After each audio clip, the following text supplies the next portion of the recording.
soy uno de los tantos que ha aprovechado más o menos esta oportunidad o este desastre para llegar aquí. Y en realidad la sensación que yo siento en ningún momento es de triunfo, ni digamos de una gran alegría, sino es una sensación hasta cierto punto de paz por estar vivo y por haber salido de allí. Pero es la misma sensación que puede sentir una persona que sale de la casa cuando se está quemando. O sea, la casa se quemó de todos modos y yo me salvé la vida, pero la casa se quemó. Among those who flee is the writer Reinaldo Arenas. With his works published in various languages but censored in Cuba, the author of Hallucinations is perhaps the best known of the young Cuban novelists. El escritor que defienda una dictadura, y sobre todo una dictadura tan minuciosa en su espanto como son las dictaduras totalitarias de izquierda, está defendiendo su sepultura, y por lo tanto, entre más rápido vaya para ella, es mejor para él y para los lectores que tiene. Eso es claro, me parece que es así. Claro, hay una posición muy ventajosa entre los escritores estos de izquierda que viven en los países capitalistas, que disfrutan de todas las ventajas de la democracia y que además disfrutan también de la rentabilidad que da atacar a la democracia viviendo en un país democrático, ¿no? Esos escritores quizás, si vivieran en un país comunista y no pudieran salir de él, entonces cambiarían quizás su manera de pensar. Y además de eso no podrían escribir nada.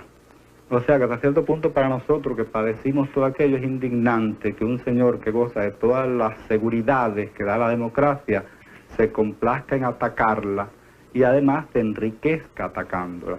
Yo propongo que toda esa gente sencillamente se marchen, si es que aman tanto los países socialistas, para allá, donde hacen falta brazos en este momento que todo el mundo está tratando de salir huyendo de allí, para cortar caño, para redactar las notas de Granma o para hacer cualquier tarea que allí le ordenen, porque ahí las tareas se ordenan. Yo creo que lo más odioso que se padece allí es precisamente la impotencia ante la injusticia. Eso me parece que es lo más odioso que se padece allí. O sea, no vamos a pensar que en cualquier lugar del mundo donde uno esté no hay injusticia, en cualquier lugar puede haberla, pero la posibilidad de señalarla ya es un consuelo. Eso es lo que me parece que es lo más odioso. O sea, allí todo el mundo tiene que hacer un papel, como lo hice yo, porque yo no soy ningún héroe, yo hice mi papelito también allí, y todo el mundo tiene que estar en una representación incesante. Yo creo que en cualquier lugar del mundo la gente quizás tenga que representar un papel, pero no convertirse en un actor permanente, hasta el punto que hay mucha gente no saben cuál es su rostro y cuál es su máscara, ¿no? Yo por suerte siempre tuve conciencia de que tenía una máscara puesta, pero que tenía un rostro, y fui de allá para salvar ese rostro.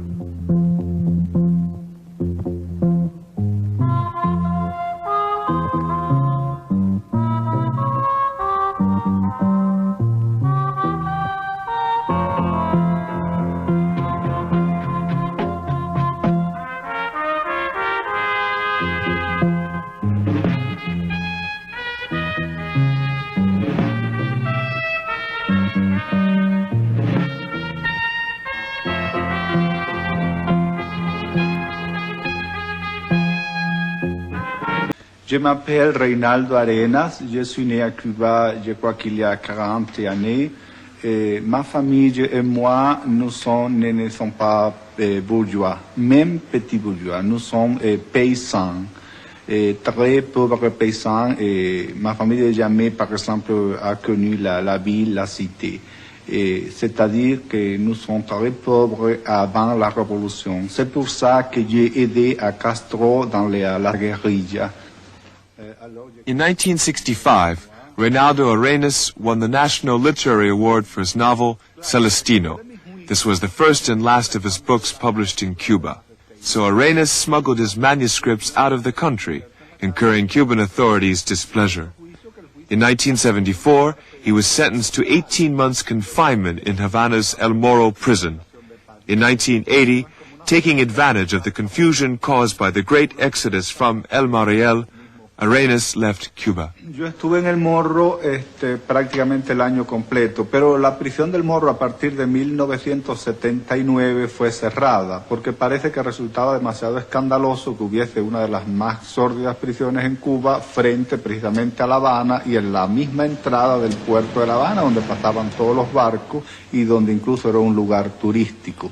Pero al lado del Morro está la prisión de La Cabaña, que también es una construcción hecha más o menos por aquellos siglos, XVI o XVII, e incluso una de las prisiones políticas más siniestras en Cuba, porque es donde se fusila además. En el Morro ya no se fusilaba. Cuando a alguien lo llevaban para La Cabaña, siempre se tenía la impresión de que era una persona que se iba a ver por última vez, porque si se trasladaba del Morro para La Cabaña, era que iba a ser fusilado en La Cabaña. El Combinado del Este, que es la prisión más grande que hay hasta ahora en Cuba, que es una especie de ciudad-prisión, con una enorme cantidad de galeras, edificios de varios pisos, donde hay cabida casi como para 100.000 presos, fue construido además por nosotros mismos, por los presos. Y entonces allí trabajábamos como natural, como trabajo forzado, construyendo aquella enorme cárcel. Una vez, desde luego, que yo cumplo aquella sentencia, viene lo que ellos llaman un plan de rehabilitación. En ese plan consiste en que uno tiene que decir que uno desde luego se retracta de la vida que uno ha tenido antes, uno ya no va a hacer ningún tipo de actividad en contra del sistema, incluso hasta sexualmente uno se ha reeducado, entre comillas, y para que pudiéramos reeducarnos perfectamente, a mí me llevaron a trabajar a una serie de edificios como ayudante de albañil que se estaban construyendo en un reparto llamado Flores, para donde vivían los técnicos soviéticos. Lo primero que me pasa cuando yo salgo de la cárcel es que intento volver para la casa donde yo vivía y ver si recupero mis manuscritos, pero ya no pude entrar en aquella casa, porque una vez que uno está preso, la casa y todas las pertenencias que uno tiene ya pasan a ser confiscadas por el Estado. Entonces me vi sencillamente en la calle, o sea, la casa tenía un sello y yo no podía entrar a aquella casa. Incluso yo recuerdo que yo tenía uno de los manuscritos, que creo que fue el único que se salvó en aquel momento, sobre el techo de la casa escondido debajo de las tejas en unos nylon. Y entonces el problema consistía en cómo yo podía subirme al techo de una casa que ya no era mía, ni al cual yo tenía acceso para recuperar aquel manuscrito.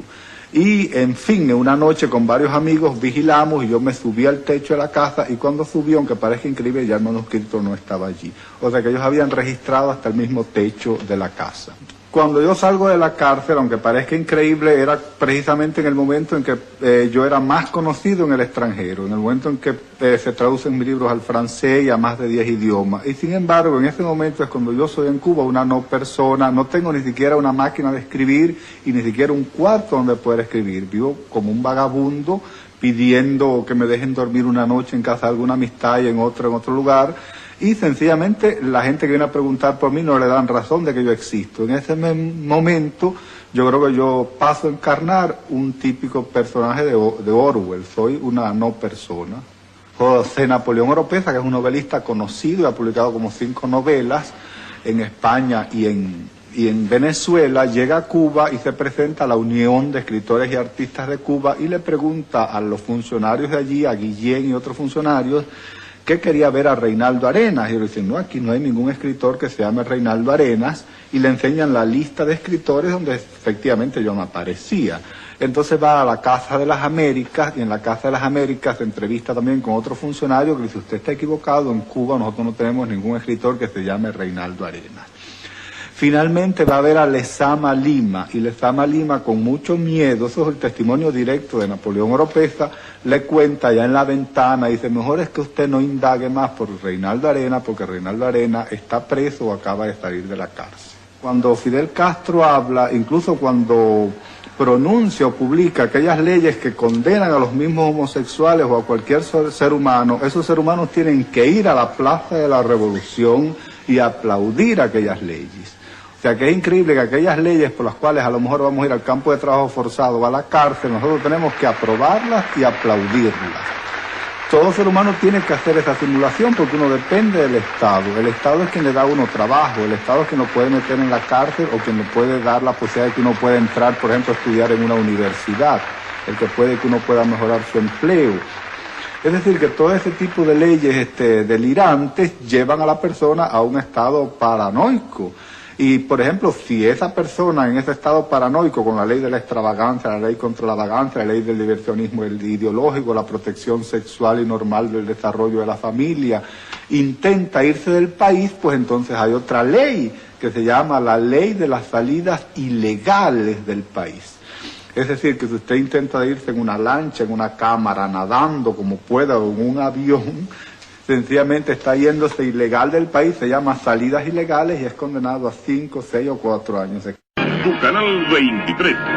El domingo la Junta Patriótica concluyó su congreso anual y esta mañana su presidente Antonio Varona, quien resultó reelecto este año, se reunió con los delegados de otros estados en acto de despedida. La Junta Patriótica hizo hincapié en la necesidad de mover la opinión pública para que se les conceda asilo político a los cubanos que escapan de Cuba.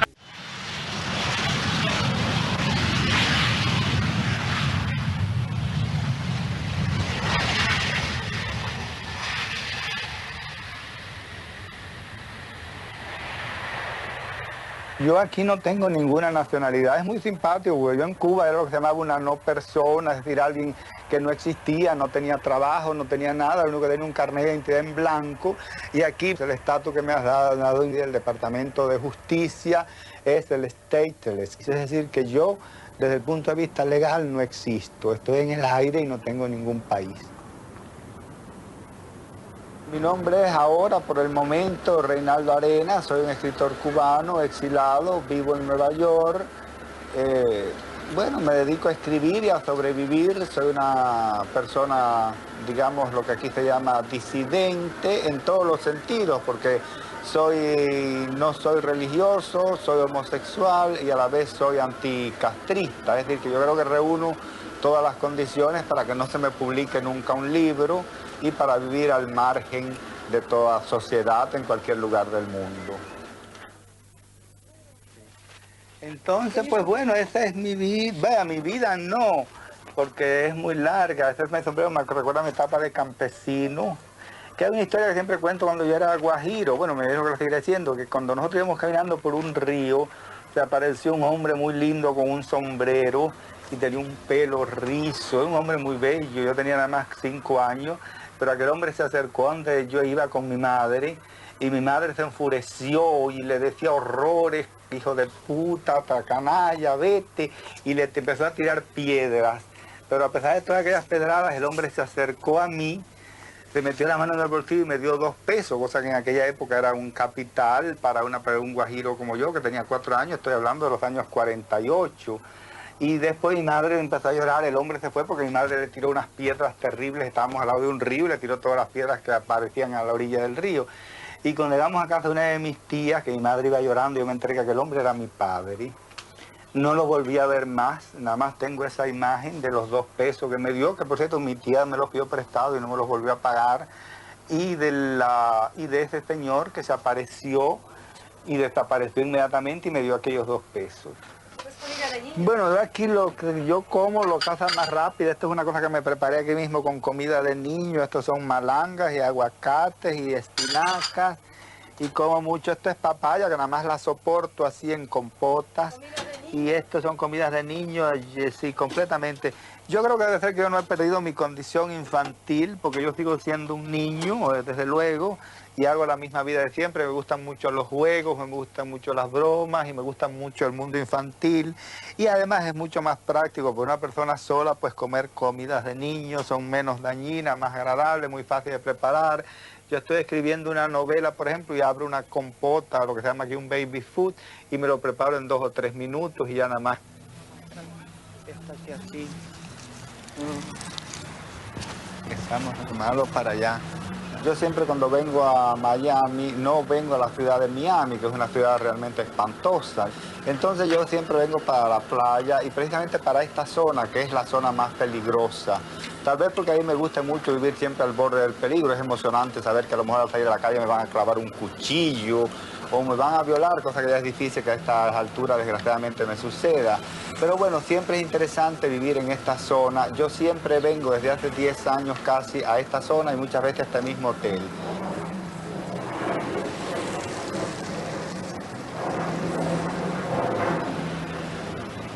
que has publicado mucho.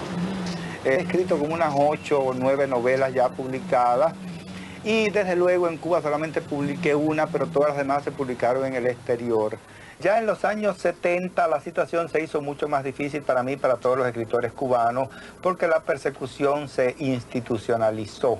Vinieron una serie de leyes, se creó un organismo que se llama el CENDA, que es el Centro Nacional de Derechos de Autor, donde el autor en Cuba ya ni siquiera tenía derecho a su propiedad intelectual, sino que eso pertenecía a un organismo y la obra de uno era patrimonio nacional, se llamaba. Es decir, que un pintor, un cantante, un artista, un escritor no era dueño de su obra, sino el Estado.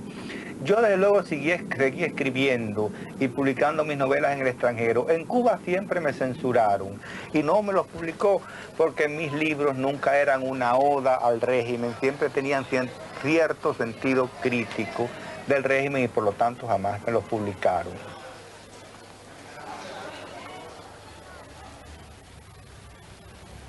En el año 73, la policía llega a mi casa, me arresta, me quitan todos los papeles que yo tenía allí y me llevan al Morro. El Morro es la prisión más sórdida de Cuba. Ya lo cambiaron y ahora es un museo, pero de todos modos sigue la cabaña donde se fusilan a la gente.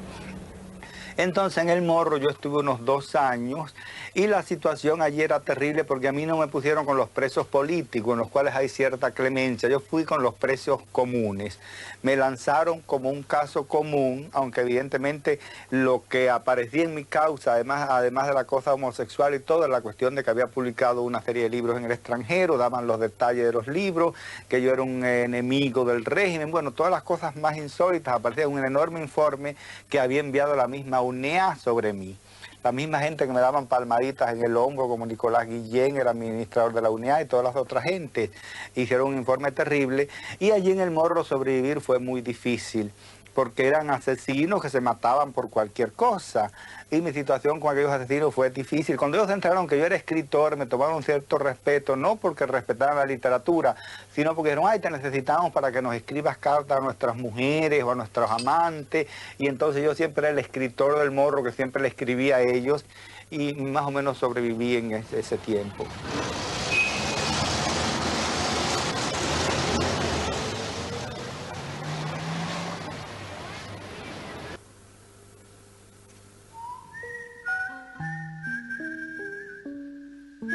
Qui sont traduits de l'espagnol par Aline Schulman, chez le même éditeur, Presse de la Renaissance, Fin de défilé. Ce sont des nouvelles que vous avez écrites à Cuba. Hein? À Cuba, avec l'exception de la dernière nouvelle qui est écrite après avoir quitté Cuba. Mais là, alors là, c'est une satire, là aussi, sous forme de nouvelles, de Cuba, de la vie à Cuba. Ah oui, bien sûr. Alors c'est une satire épouvantable, parce que je crois que dans mon cas, je suis un homme qui vient de subir plusieurs enfers.